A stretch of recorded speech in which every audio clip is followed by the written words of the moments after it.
اور رونے کے ساتھ آپ اس مجلس میں بیٹھتے ہیں یہ سننے کے لیے کہ مارکہ کربلا ہو چکا، اس کا نتیجہ کیا رہا۔ اس مجلس میں ہم واقعہ کربلا کا فیصلہ اور نتیجہ سناتے ہیں، اور یہی گفتگو صدیوں سے ہو رہی ہے اور ہوتی ہے۔ عرصہ تو دینے بیٹھے ہیں آپ، اور ابھی مجلس کے بعد مجلس کے اختتام پر ہمارے نوجوان زنجیروں سے ماتم کریں گے جب مجلس ختم ہو گئے۔ اور کل اسی وقت اسی جگہ پر یوم زینب منانے آئیں گے۔ اس عظیم خاتون کا ذکر یوم زینب کے نام سے آپ اس شہزادی کی زندگی کے کارناموں کو سنیں گے، اپنے نانا کے دین کے لیے ان کی قربانیوں کا ذکر سنیں گے۔ اور ابھی ہم اس مجلس کے بعد امام بارگاہ شہداء کربلا میں 12 بجے اپنے مظلوم امام زین العابدین کا ذکر کریں کہ جو ایسے وقت میں امامت پا رہے تھے کہ جب گھر لٹ چکا تھا، سامنے لاشیں پڑے تھے اور گھر کی بیویاں بے پردہ آگے کربلا میں بیٹھی تھی، اور سید سجاد اپنی امامت کا آغاز کر رہے تھے۔ یہ گفتگو بھی آج ہی ہوگی۔ اس مجلس کی حد تک اپنے بچوں اور جوانوں کو یہ بات محفوظ کروا دوں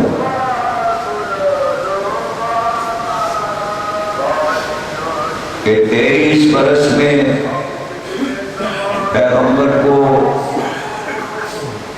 پورے عرب نے تسلیم کر لیا تھا۔ سب اللہ کا کلمہ پڑھنے لگے تھے، اور اللہ کا نبی بھی سرکار کو ماننے لگے تھے، لیکن قرآن نے صاف صاف کہہ دیا تھا کہ انہوں نے نہ اللہ کو دل سے مانا ہے اور نہ حبیب آپ کو مانا ہے۔ بات دل سے ماننے کی تھی۔ اگر کوئی اعلان کرتا کہ دل سے نہ اللہ کو مانا نہ رسول کو مانا، تو اس کو رد کر دیا جاتا یہ کہہ کر کہ کوئی انسان دل کا حال کیا جانے۔ اس لیے اللہ نے اپنی آیتوں میں اور رسول پر اترنے والی حدیث قدسی نے صاف بتا دیا کہ انہوں نے دل سے نہیں مانا۔ اللہ کا فرمان سچا ہے اور قیامت تک سچا رہے گا۔ دلیل اور ثبوت کے لیے کافی ہے کہ اگر اللہ اور رسول کو دل سے مانا ہوتا تو حسین قتل نہ کیے جاتے، امت اپنے نبی کا گھر نہ اجاڑتی۔ یہ کہہ دینا کہ کچھ لوگ تھے، کوفے کے لوگ تھے، کچھ لوگوں نے کیا، کچھ لوگوں نے کیا، تو کیا پتہ نہیں تھا عرب والوں کو کیا ہونے والا ہے، اسی لیے 6 مہینے پہلے نکلے تھے تاکہ عربوں کو بتائیں کہ کچھ ہونے والا ہے، تمہیں کیا فیصلہ کرنا ہے، حاکم کا ساتھ دینا ہے یا حسین کا ساتھ دینا ہے۔ خطبے دے رہے تھے اللہ کے گھر میں کھڑے ہو کر، بے خبر نہ رہنا زمانہ کدھر جا رہا ہے۔ باتیں تاریخ کی، حدیث کی بھاری ضرور ہوتی ہے، لیکن آہستہ آہستہ سمجھ میں آ جاتی ہے۔ انسان کوشش کرے تو انہی باتوں کو سمجھنے کے لیے اللہ نے عقل دی ہے کہ اپنے دین کو سمجھو اور دین کے خلاف ہونے والی سازشوں کو بھی سمجھو۔ صرف اپنی نجی زندگی میں اگر تم نے عقل استعمال کر لی تو یہ کوئی کارنامہ نہیں ہے۔ ثواب دین کا کام کرنے میں ہے، ورنہ زندگی تو جانور بھی گزار لیتا ہے۔ درندہ بھی اپنی جگہ پر بیٹھتا ہے تو اپنی جگہ صاف کر کے بیٹھتا ہے، اسے بھی پتا ہے گھر کہاں بنانا ہے۔ گھر بنانا درندے کو بھی آتا ہے، پرندوں کو بھی آتا ہے، کھانا پینا انہیں بھی آتا ہے، اپنی اولاد کو کھانا پانی دینا درندوں اور جانوروں اور پرندوں کو بھی آتا ہے، جبکہ ان کو عقل نہیں دی گئی، پھر بھی ان کو سب کچھ آتا ہے۔ انسان کو عقل دی گئی ہے، اپنی نجی زندگی گزارنے کے ساتھ ساتھ یہ بھی سوچنا ہے کہ اللہ کیا چاہتا ہے۔ ابھی حسن اور حسین چھوٹے تھے کہ آسمانی خبریں جبریل آ کر پیغمبر کو سنا جاتے تھے۔ ایک دن جبریل امین پیغمبر کے پاس آئے اور کہا بات تو خیر درود و سلام کے،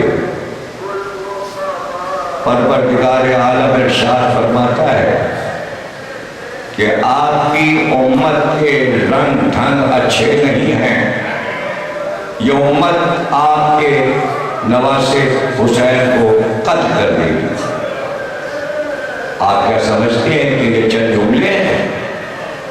کائنات پر چھا جائیں یہ جملے، اور آج 1400 سال کے بعد انسان اللہ کے اس پیغام کو جو نبی پر اترا، فرمان الہی کو سمجھنے کی کوشش کریں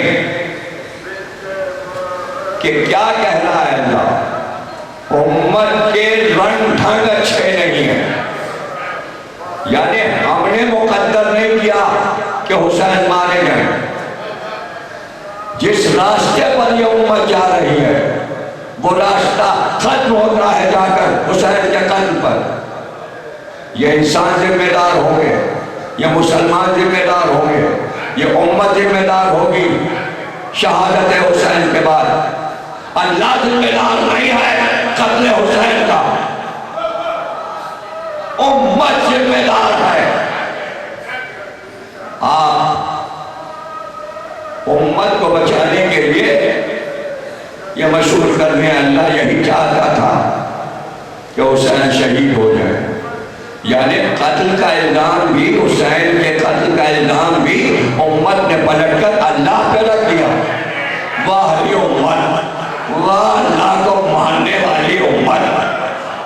اپنے سر کا قتل اتار کر اللہ پہ رکھ دیا. ایسی مشرک قوم ہم نے تو نہیں دیکھی. سب سے بڑا شرک تو یہ ہے کہ اللہ کو کہنا کہ اللہ چاہتا تھا کہ حسین مارے گئے. اشرے پڑھ چکا ہوں سمجھانے کے لیے کہ اللہ کیا چاہتا ہے اور کیا چاہتا تھا. یاد رکھیے، بار بار سمجھاتا رہوں گا. جب تک آواز اور حکمت ہے سمجھاتا رہوں گا، اس لیے کہ مجھے معلوم ہے کہ اتنا مشکل مسئلہ، جتنے مشکل مسئلے میں سمجھاتا رہا ہوں 40-50 سال میں کسی کی ہمت نہیں پڑی کہ سمجھائے. 10 کی طرح سمجھایا. اشرے پڑھے سمجھایا کہ اللہ کیا چاہتا ہے اور اللہ کیا چاہتا ہے. امت کے کہنے سے، آپ کے کہنے سے یہ ہوگا کہ اللہ یہ چاہتا تھا اور اللہ یہ چاہتا تھا. نہیں، معصوم جو کہے گا، رسول اللہ جو کہیں گے، ہم وہ بات مانیں گے. امت کے رنگ ڈھنگ اچھے نہیں ہیں. یعنی اللہ جو چاہتا ہے کہ امت فرمانے اللہ پر چلے، بار بار کہتا ہے میرا ہر حکم تسلیم ہے، تمہیں ماننا ہے. آج ایک بچہ بھی یہ بات سمجھتا ہے کہ جہاں جہاں مسلمان آباد ہیں وہی قرآن جو سب کے گھر میں ہے اس کو اپنے سر پر رکھو اور ہاتھ میں لو. کیا تمام دنیا کے کروڑوں مسلمان قرآن کی بتائی ہر بات پہ چل رہے؟ قسم کھا کر ہر حاکم بتائے. عدلیہ حلف نامہ تو لیتی ہے، ایک ایسا بھی حلف نامہ جاری کرے کہ جس میں تمام دنیا اور اسلامی ملکوں کی عدلیہ یہ اعلان کرے کہ امت تمام پورے قرآن پہ عمل کرتی ہے.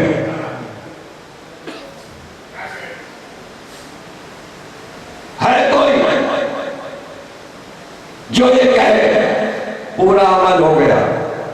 اگر ایسا ہوتا تو حدیثوں کی کتابیں کیوں بن جاتی؟ اتنی حدیث پیغمبر جو ارشاد فرماتے، قرآن کی اتنی تفسیریں تو لکھی جاتی. اس لیے کہ اللہ بار بار کہتا ہے ہم جو کہتے ہیں تم سے تم اس پر نہیں چلتے. ہم تم سے کہتے ہیں یہ کرو، تم اپنی مرضی چلاتے ہو.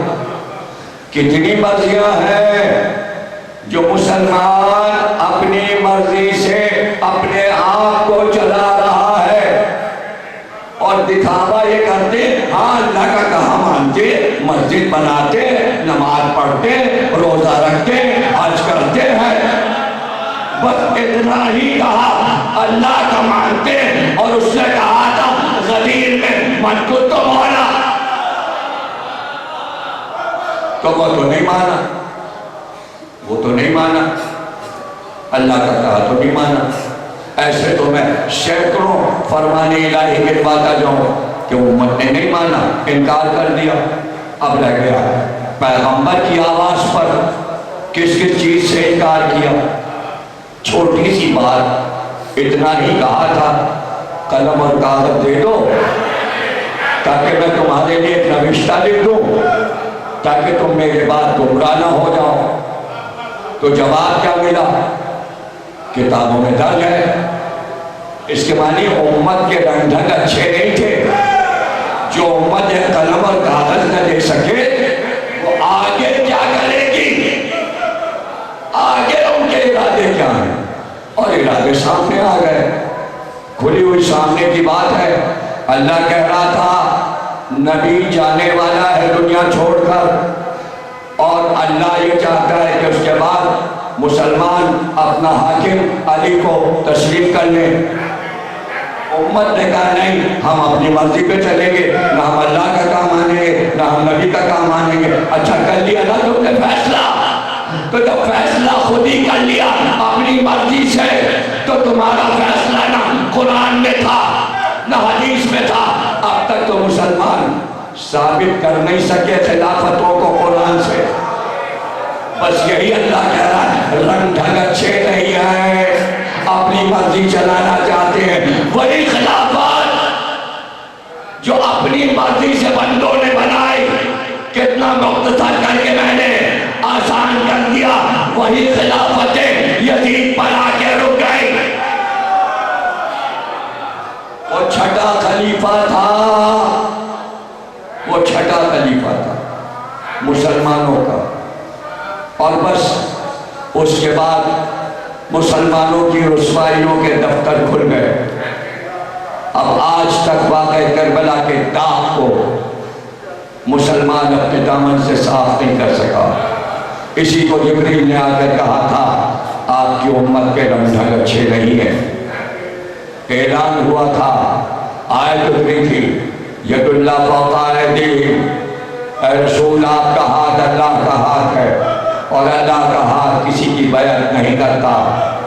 حسین منی وانا من الحسین, اگر رسول کا ہاتھ اللہ کا ہاتھ ہے تو حسین کا ہاتھ رسول کا ہاتھ تھا. بیعت طلب کی گئی حسین سے. یہ رنگ ڈھنگ اچھے نہیں تھے امت کے, بیعت طلب کی گئی. حسین اور فاسق اور فاجر کی بیعت تاریخ نے لکھا, فاسق اور فاجر تھا یزید. حسین نے اس لیے بیعت نہیں کی, لیکن جواب دینے والے نے جواب دیا کہ اگر یزید فاسق اور فاجر نہ ہوتا تو جب بھی حسین بیعت نہ کرتے. اس لیے کہ رسول اللہ کا قول مستند موجود ہے, بنی امیہ پر حکومت حرام ہے. اسی بات کو علی اکبر نے اپنے نجف میں کربلا کے کہا تھا کہ حرام زادہ ہم پر حکومت نہیں کر سکتا.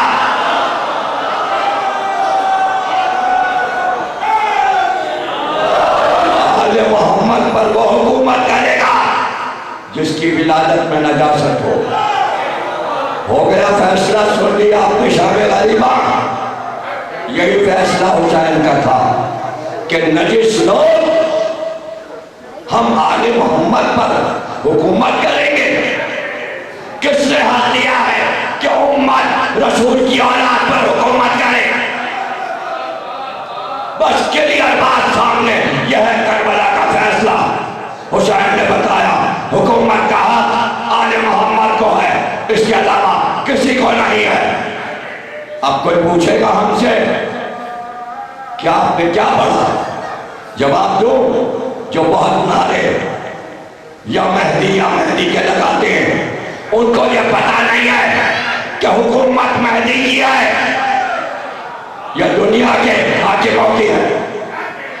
آنا ہے نا امام مہدی کو, تو کون ہے امام مہدی؟ آل محمد, یعنی اللہ آل محمد کو حکومت دلا کے رہے گا. اب کیا چیز جو بچے کے سمجھ میں نہیں آئی, اب تو سمجھ لو. یعنی جب تک امت چاہے نافرمانی کر لے, ایک دن مقرر ہے وہ آئیں گے, اور تصدیق امام مہدی کی کرنے کے لیے رجت ہے. حسین آئیں گے, حسین آئیں گے, پھر سارے امام آئیں گے, پھر رسول اللہ آئیں گے, اور پھر کربلا کے واقعے کا انتقام امام مہدی لیں گے. صرف چاہنے والوں کو تھوڑی زندہ کریں گے, ظالم بھی زندہ کیے جائیں گے.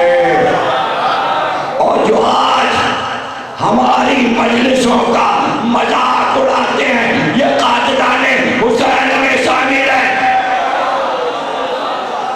یہ بھی زندہ کیے جائیں گے, اور انہیں بھی امام مہدی اپنی ذوالفقار سے قتل کریں گے. آج بچ جائیں.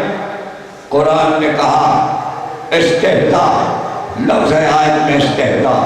شہزادی نے یہ لفظ اپنے خطبے میں استعمال کیا ہے کہ جو لوگ قرآنی آیات کا استہزاء یعنی مذاق اڑاتے ہیں وہ جان لیں گے کہ ان کو اللہ کیا سزا دینے والا ہے.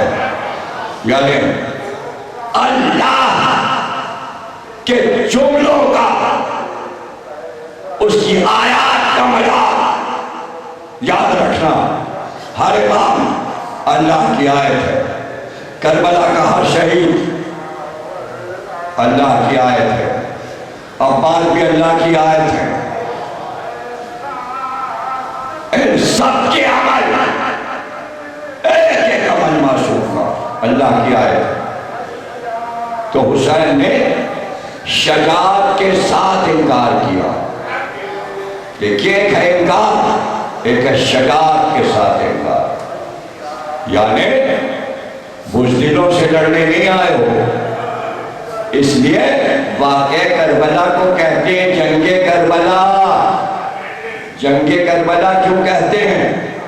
جنگ کربلا اس لیے کہتے ہیں کہ حسین نے اپنا لشکر تیار کیا، میمنہ، میسرہ، قلب لشکر، ایک طرف حبیب ہے، ایک طرف زہیر ہے، قلب لشکر کے علی اکبر ہے، علمدار فوج عباس علمدار ہے۔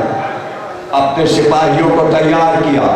حسین کو اعتماد کتنا ہے کہ میری فوج کا 10 سال کا بچہ بھی ایسے لڑے گا کہ زمانے میں یادگار رہ جائے گا۔ کربلا کی ماں نے چاہا کہ میرے بچے لڑیں تاکہ ثابت ہو جائے کہ رسول کے گھرانے کی عورتوں کی شجاعت یہ تھی کہ وہ اپنے بچوں کو سپاہی بنا کر میدان کربلا میں بھیج رہی تھی اور ان کی جنگیں دیکھ رہی تھی۔ اس لیے کہتے ہیں جنگ کربلا، اس لیے ہم کہتے ہیں میر انیس مرزا دبیر کو پڑھا کیجئے، یاد کیجئے، بچوں کو مرثیہ یاد دلائیے، رٹائیے کہ کیسے اور محمد لڑے، پسران مسلم نے کیسی شجاعت سے جنگ کی، بچوں کو بتائیے۔ 14 سال کے قاسم علی کی شان سے لڑے، بچوں کو سکھائیے۔ 18 سال کا علی اکبر کیسی جنگ کر رہا تھا، عباس جب فرات پر گئے تو کیسی جنگ کرتے ہوئے گئے، اور پھر 57 برس کے میرے حسین نے وہ جنگ کی کہ کربلا کو ہلا دیا، کربلا کو ہلا دیا۔ آسمان سے مرحبا کی صدائیں آئیں، آسمان سے فرشتوں نے مرحبا کی صدائیں بلند کی۔ کیا جنگ لڑی ہے حسین، کیا ذوالفقار کے جوہر دکھائے، لیکن جنگ دیکھنے والی شہزادی زینب تھی، وہی گواہ ہیں، وہی بتاتی ہے میرا بھائی شجاعت سے جلال میں لڑتا جاتا، مگر ہر بار پہ کہتا جاتا تم نے میرے 32 سال کے بھائی کو مارا،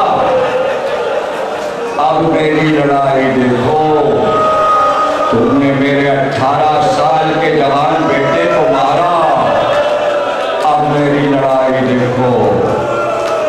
2 بار حسین بیویوں کے پاس رخصت کے لیے آئے، اسی لیے آخری رخصت کو آخری رخصت کہتے ہیں کہ جس کے بعد حسین نے بتا دیا اب واپس نہیں آؤں گا۔ اور یہ رخصت بڑی عجیب تھی، یہ رخصت ایسی تھی کہ دروازے پر کھڑے ہو کر آواز دی، اے زینب تم پر سلام، ام کلثوم تم پر حسین کا سلام، اے رباب تم پر حسین کا سلام۔ ایک ایک بیوی پہ سلام کر کے آخری سلام نے کہا اے میری ماں زہرا کی کنیز فضا تجھ پر بھی حسین کا سلام۔ در خیمہ سے حضرت زینب نے آواز دی بھائی اندر نہیں نہ ہوگے کیا باہر سے ہی رخصت ہو جاؤ گے؟ ایک بار حسین خیمے کا پردہ الٹ کر خیمے میں داخل ہوئے، آئے اور ایک بار فضا کو آواز دی کہ فضا ذرا میرا لباس لیا۔ بس حضرت زینب سمجھ گئی کہ یہ وہی لباس ہے جس کے بارے میں سیدہ بی بی پہلے بتا گئی کہ جب حسین یہ لباس طلب کرے زینب، اس کے بعد حسین پھر واپس نہیں آئے گا۔ حسین نے وہ لباس سے بہتر کیا، جگہ جگہ سے اسے چاک کیا۔ بھیا آپ نے اس لباس کو پھاڑ دیا، کہاں لاش پر سے لباس لوٹا جائے گا۔ میں نے لباس پھاڑا شاید بوسیدہ سمجھ کر یہ لباس نہ لے جائیں۔ اللہ کیسے حسین رخصت ہوئے، ارے چاروں طرف بیویاں سر کے بال کھولے۔ جب میں جملے پڑھتا ہوں تو میرا کلیجہ تھرنے لگتا ہے۔ خیام حسینی میں بحران تھا، اور جب گھر تک حسین کو بیویاں چھوڑنے آئی تو ایک ہی آواز تھی، الفراق حسین، الوداع، الفراق اے حسین، الوداع۔ سکینہ نے دامن تھام لیا۔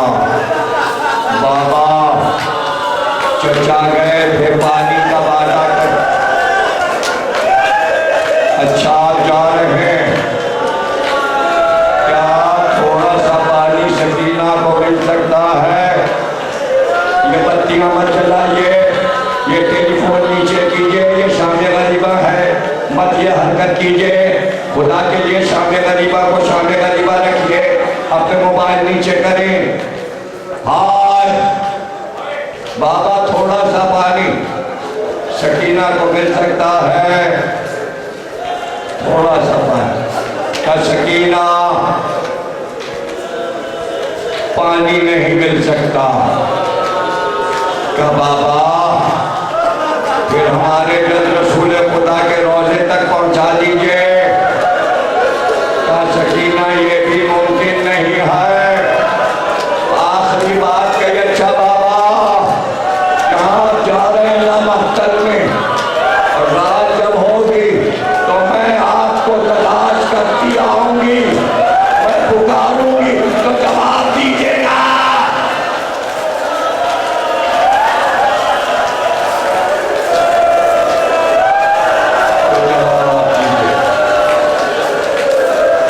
کہا سکینہ جا رہا ہوں، میری آخری بات سن لو۔ میں جب نماز شب پڑھتا تھا تو جب تم پیدا نہیں ہوئی تھی میں یہ دعا مانگا کرتا تھا، پروردگار مجھے ایک ایسی بیٹی عطا کر جس سے میں پہنچ جاؤں اور وہ بیٹی مجھے چاہے، اور جب میرے امتحان کا وقت آئے تو میری بیٹی کے ذریعے تو میرا امتحان لے لے، اور میں تیری تسلیم و رضا کے آگے سر کو جھکا دوں۔ اے سکینہ تم نماز شب کی دعا ہو، سکینہ تم حسین کا امتحان ہو۔ تو دامن چھوڑ کر کہا بابا خدا حافظ، اے بابا الوداع۔ مگر سب در خیمہ پر بیویاں جمع تھی، جانے کیا ہوگا۔ حسین بھی چلے گئے۔ ایک بار کربلا کی زمین کو زلزلہ آیا، جیسے ہی زلزلہ آیا زینب سید سجاد کے پاس آئی اور کہا میرے لال ہنگامے اسرا گیا، آنکھیں کھولو، کربلا کی زمین ہل رہی ہے۔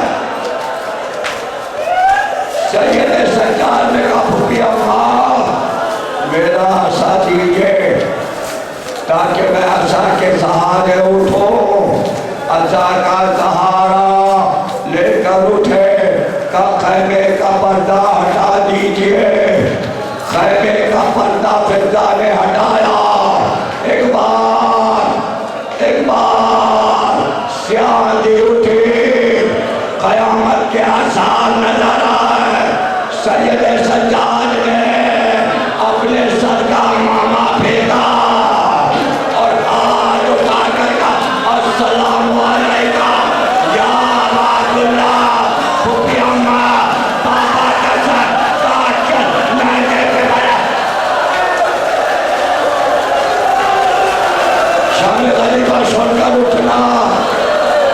ارے شب غریبہ تو سن لو، ارے ابھی تو شہادت پڑھی ہے، چند لمحے اور 10 منٹ اور سن لو، پھر ماتم کرنا اور ماتم کرتے ہوئے باہر چلنا، پھر زنجیروں کا ماتم ہوگا۔